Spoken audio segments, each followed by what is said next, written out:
Chris, my friend, who let me preach today.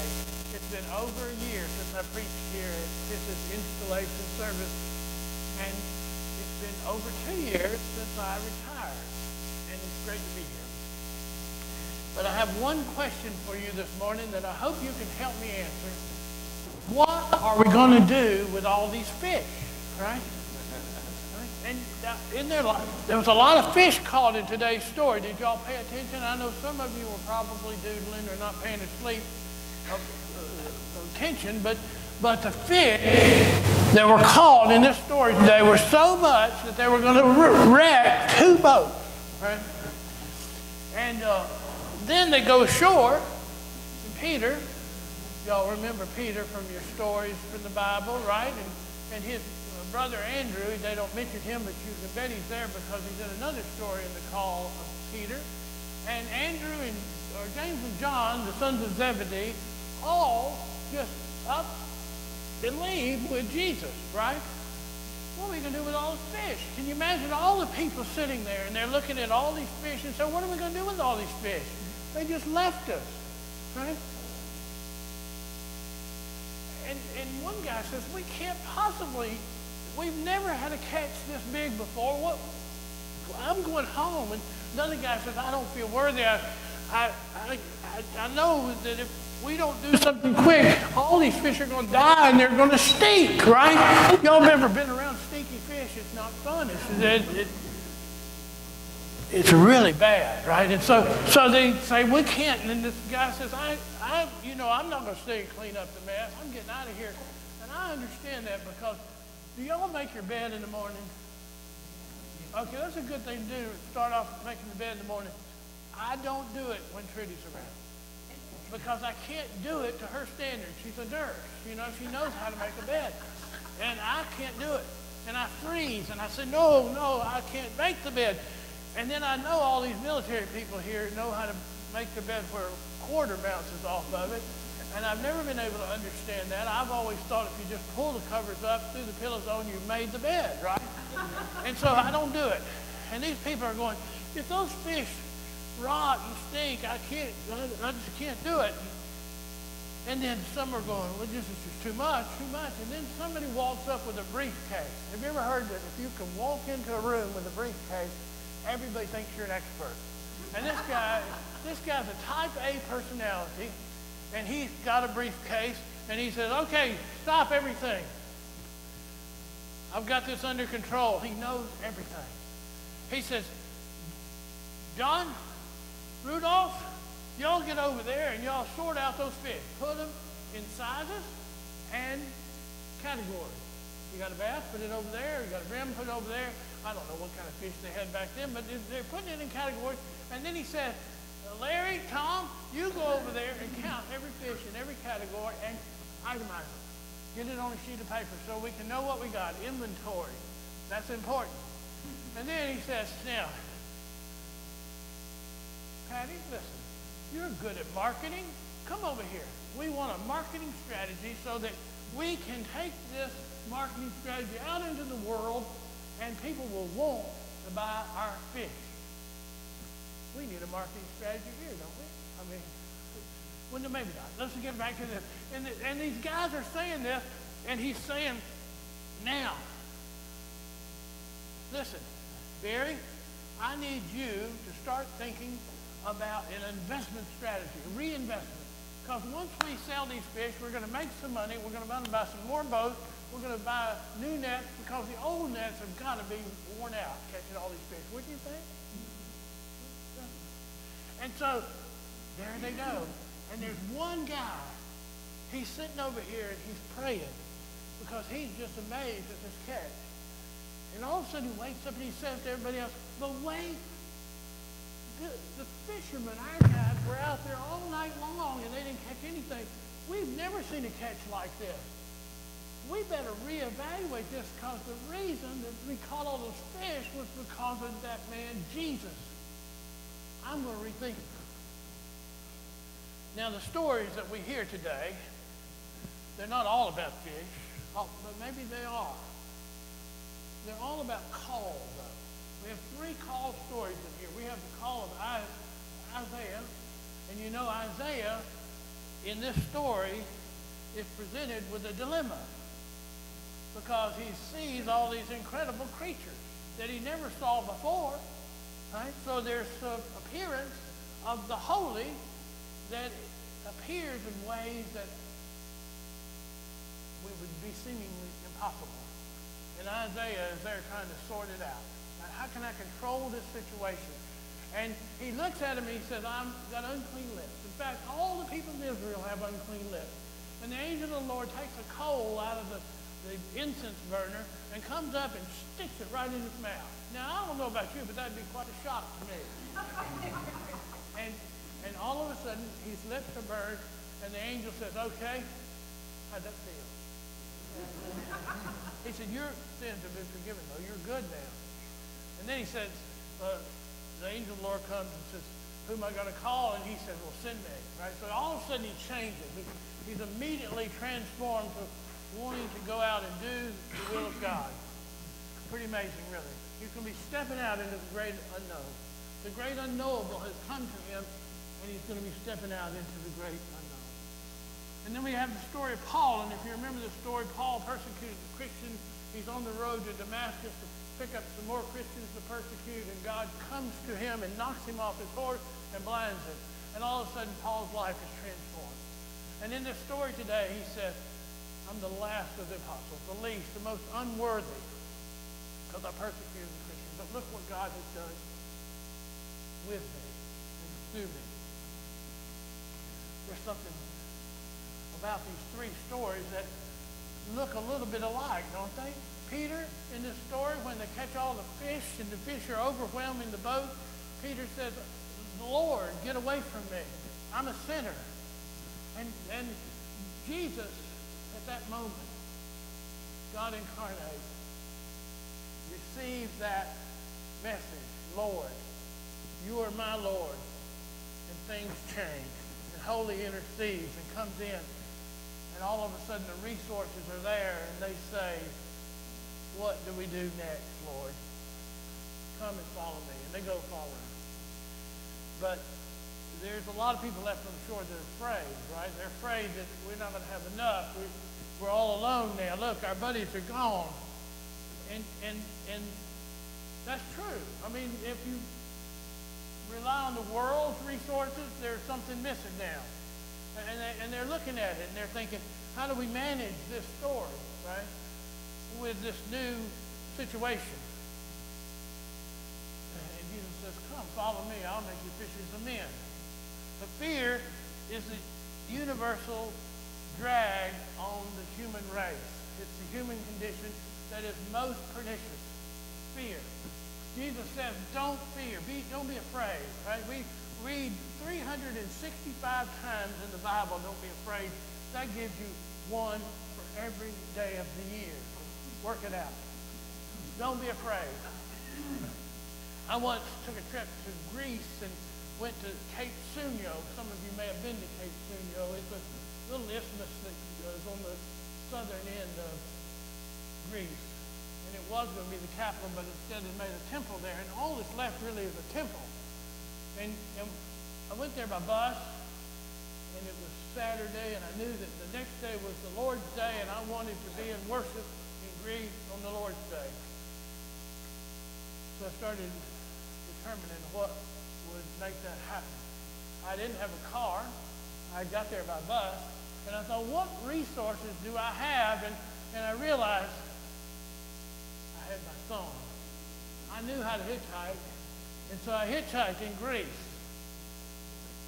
to go to church. But there's a problem. I didn't know English. I mean, I knew a little English. Yeah. I didn't know Greek, and the driver was likely to not know English. And sure enough, he picks me up, and he doesn't know English. And I'm trying to make some kind of, and he's looking at me like, and it's Sunday, he doesn't know, what I'm saying. And then all of a sudden, in seminary, they teach us a whole lot, right? And they poured in there, and we remember some of it, right? It's kind of like the Father Guido Sarducci School of Theology. You go for 3 years, and then 15 minutes after you left, you remember only a little bit, right? But I remember this one word. This one word came to me that day on the road to nowhere that I knew I was going, great unknown. Ecclesia. Ecclesia. I said, ecclesia. And he goes, ecclesia, ecclesia. And he gets all excited and alive. And ecclesia. And I said, yeah, ecclesia. And he drives along and he pulls up to this church building. And I'm going, yay, I made it. Thank you, Lord. And I go in and walk in the doors, and it's just full of smoke. Now, it wasn't on fire. I'm going to tell you that. I'd been in Greek Orthodox churches before. If you've ever been in one, you know that they're always full of smoke, right? Lots of smoke. And I was amused by the people in there. They were going around just enjoying this experience because for them, this is a sign of the holy in the midst. And I remembered all the times when we had done Christmas and Easter and we burned incense, and it was always and people choking and then complaining afterwards. I get lots of complaints. Usually unsigned. Some people come up, that one don't like that incense. I've even been to church where they put gas mask on when you burn the incense. I'm not lying. And I was there enjoying it. It was terrific. There's a feeling of the holy right there. And people weren't like sitting down. They were wandering around. And it was as if the service had no beginning, no end. I thought, that's great. That's the way God is. No beginning, no end. And people would wander up to these little boxes. And above them would be a picture. And it was icons. Y'all know icons, if you don't. They're little pictures of saints. And they would burn a candle and they'd stick it in the sand. And then they'd pray. And then they might even leave, or they would wander around to another saint. Terrific experience. I'm just really digging this. And I go into the pews, or they didn't have pews, they had seats. And I'm sitting in the seats, and all of a sudden this man starts singing. Something like that. I don't know. I don't speak Greek. It's all Greek to me. And so I'm hearing that. I'm going, wow. And then from behind the screen that we can't see what's behind there,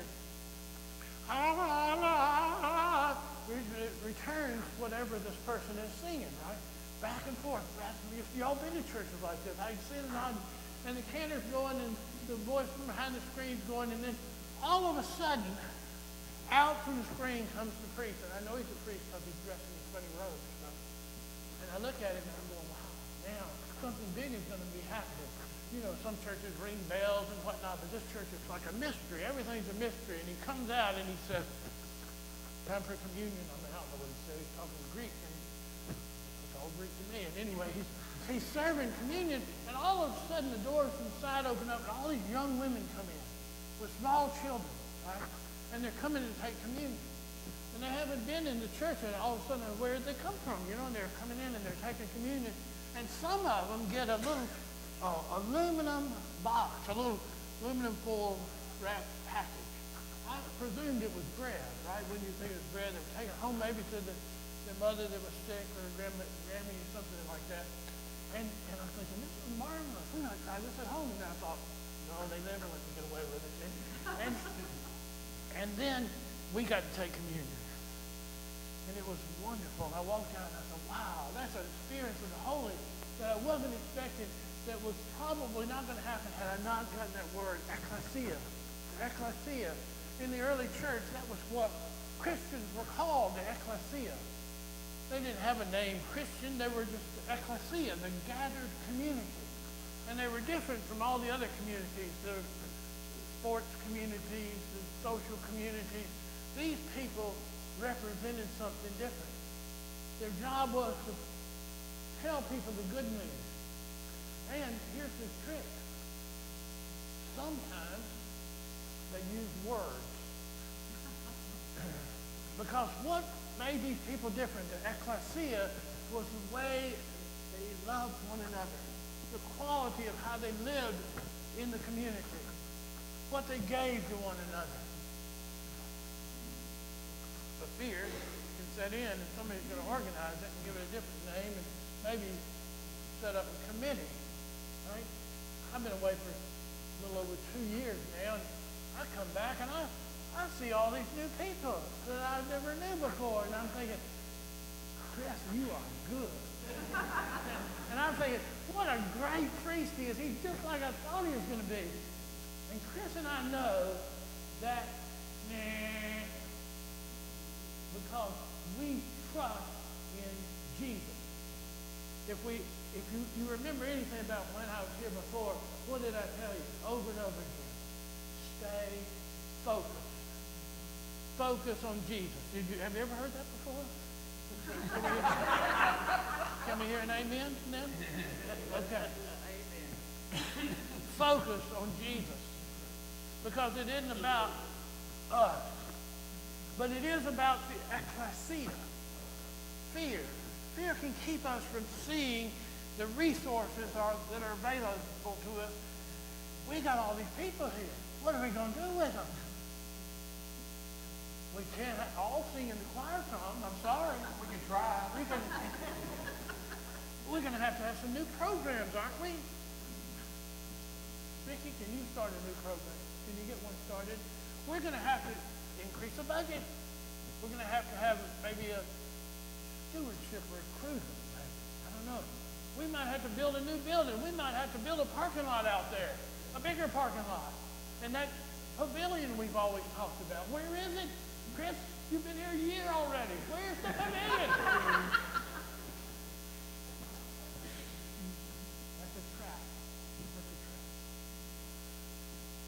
The trap that we find ourselves in when we get part of an organized community of what is presumably the ecclesia, is this idea that we've got to be in charge, we've got to organize it, we've got to manage it, right?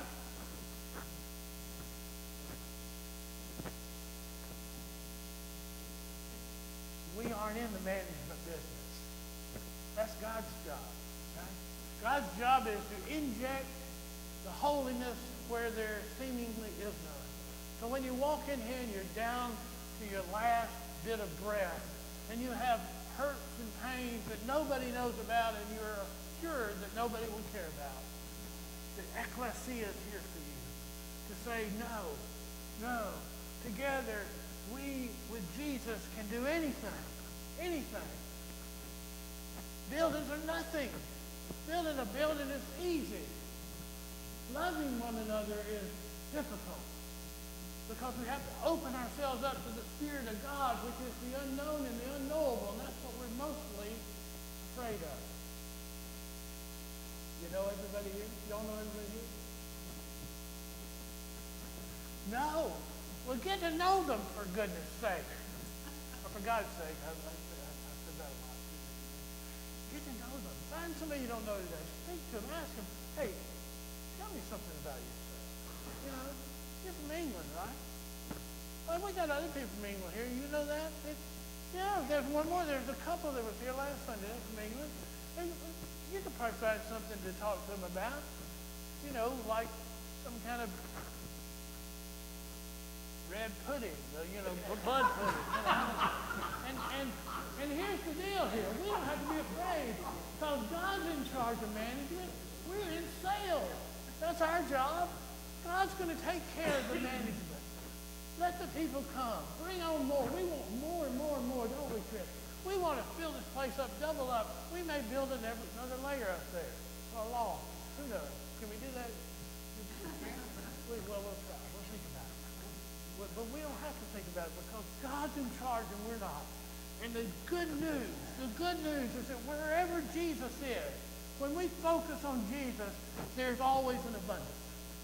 And we can be a part of that. Grace abounds. Grace is everywhere. Look for grace today, here, and when you leave this place, and spread the good news to others. That's our job. Those with ears to hear, let them hear. Amen.